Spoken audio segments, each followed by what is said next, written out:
El sofocante calor del día lo envolvía sin compasión mientras trabajaba en la huerta y atendía a sus pocos animales.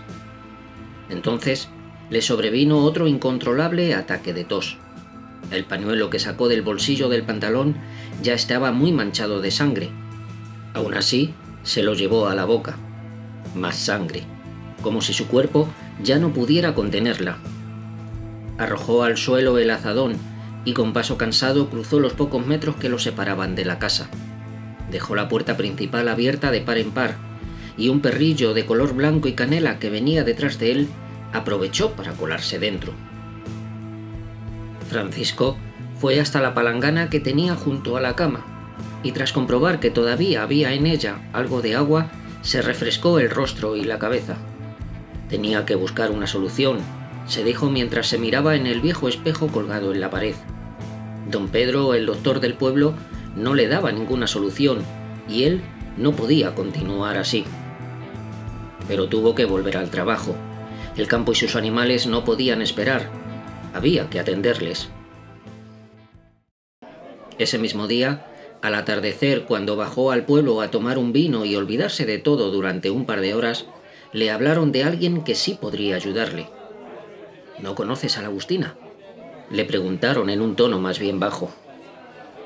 Se alejaron de la barra y se sentaron en torno a una mesa en un rincón. Francisco dejó su cerveza sobre la base de mármol de la mesa y antes de sentarse volvió a limpiarse la boca, esta vez con un pañuelo limpio. Él y su compañero Juan se sentaron y éste le volvió a hablar en voz baja, como si no quisiera que nadie escuchara lo que tenía que decirle. La Agustina podría curarte. He oído que acuden a ella más gente que al matasanos ese de don Pedro. Entre trago y trago de cerveza, Juan le explicó dónde vivía. No era nada fácil dar con la casa de la tal Agustina si no se sabía el camino. Asegúrate de llevar dinero. No es barata, pero te curará. Francisco no quiso esperar más de la cuenta. Al atardecer del día siguiente, cogió el sendero del monte que Juan le indicó en la cantina, y cuando el sol ya apenas era visible en el horizonte, llegó a un claro donde descubrió una pequeña casa de piedra, con algunas gallinas y una cabra en un pequeño corral. La puerta de la casa estaba cerrada, pero una de las ventanas que tenía la fachada estaba abierta de par en par, por lo que se acercó a la puerta y llamó con un par de golpes con la palma de la mano. ¿Buscas algo, joven? Justo detrás de él se oyó una voz. Francisco se giró sobresaltado y saliendo del corral vio a una mujer de avanzada edad. Quizás superase los 70 años. Su pelo blanco estaba recogido en un moño y vestía la habitual ropa de una mujer que atendía casa y campo. Llevaba puesto un delantal gris bastante sucio, con el que se limpiaba las manos en ese momento. Me llamo Francisco y vengo buscando a la Agustina. La mujer pasó por su lado, echándole una dura y desconfiada mirada de arriba abajo. Después le invitó a pasar a la casa con un sencillo gesto de la cabeza. Francisco obedeció. Ya dentro se sentó en una vieja silla de Anea que le indicó ella. ¿Y qué te ocurre, buen hombre? La mujer se quitó el delantal dejándolo sobre una mesa redonda que había junto a la chimenea apagada en ese momento. ¿Es usted la Agustina? ¿Ves a alguien más aquí? Francisco negó con la cabeza, pero justo en ese momento le dio un nuevo ataque de tos. A punto estuvo de caer de la silla cuando su cuerpo pareció convulsionar. Con gesto rápido se llevó el pañuelo a la boca y poco a poco la tos fue cediendo. Cuando se lo iba a guardar, la mujer se lo arrebató de la mano y lo observó durante unos largos segundos, en los que el silencio reinó en el interior de la casa. Después se lo devolvió. No será fácil curar esto, pero se puede hacer. La mujer lo miró fijamente tras sus palabras. Traigo dinero, replicó Francisco, que rápidamente se llevó la mano al bolsillo y sacó unas monedas. Estiró el brazo y se las ofreció. La Agustina las cogió y pareció contar el total. Será suficiente de momento. Dejó las monedas sobre la repisa de la chimenea.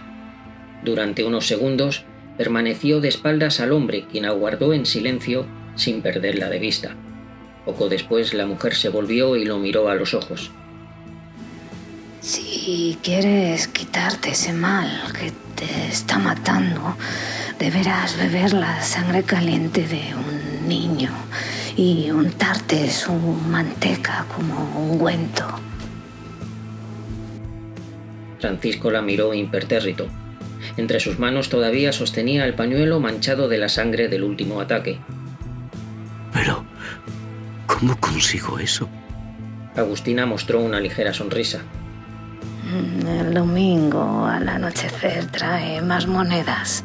Lo solucionaré para entonces. Francisco asintió completamente convencido. No quería que aquellos ataques de tos acabasen con su mísera vida, costase lo que costase. No le importaba el precio. La mujer se giró y empezó a remover algunos cacharros, y Francisco comprendió que era hora de marcharse. No supo si despedirse o no, por lo que tras un momento de duda se dirigió hacia la salida.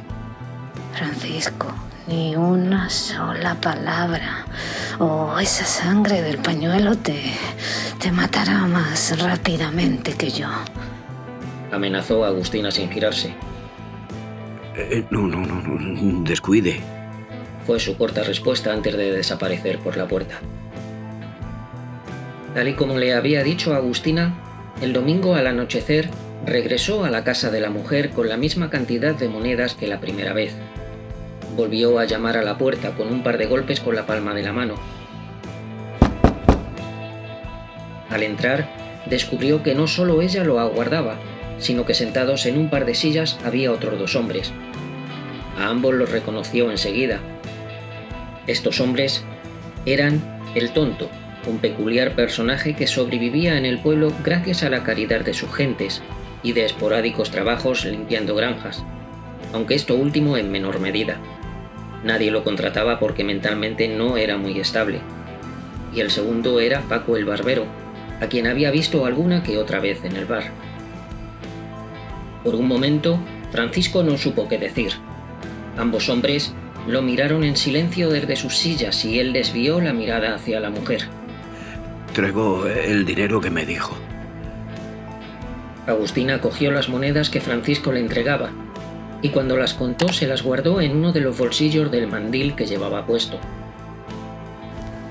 La sangre y la manteca estarán el miércoles.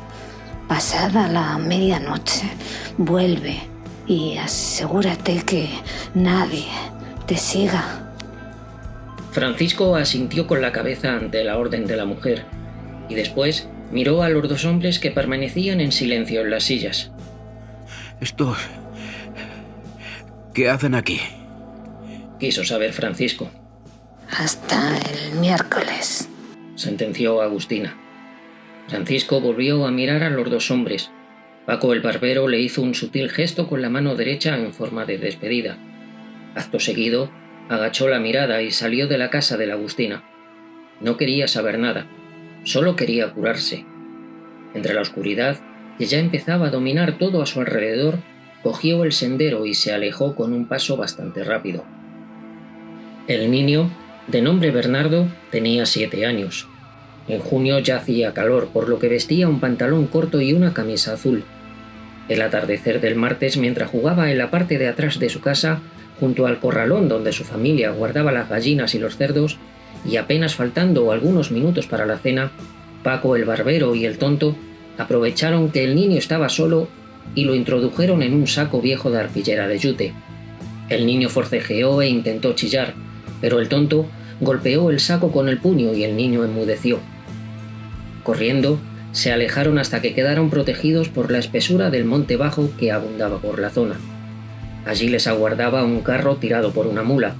Arrojaron el saco atado con una pita a la parte de atrás y subiendo al carro, se alejaron. El miércoles por la noche, Francisco se encontraba bastante mal. Durante la mayor parte de la tarde, la tos había hecho que expulsara más sangre de lo habitual.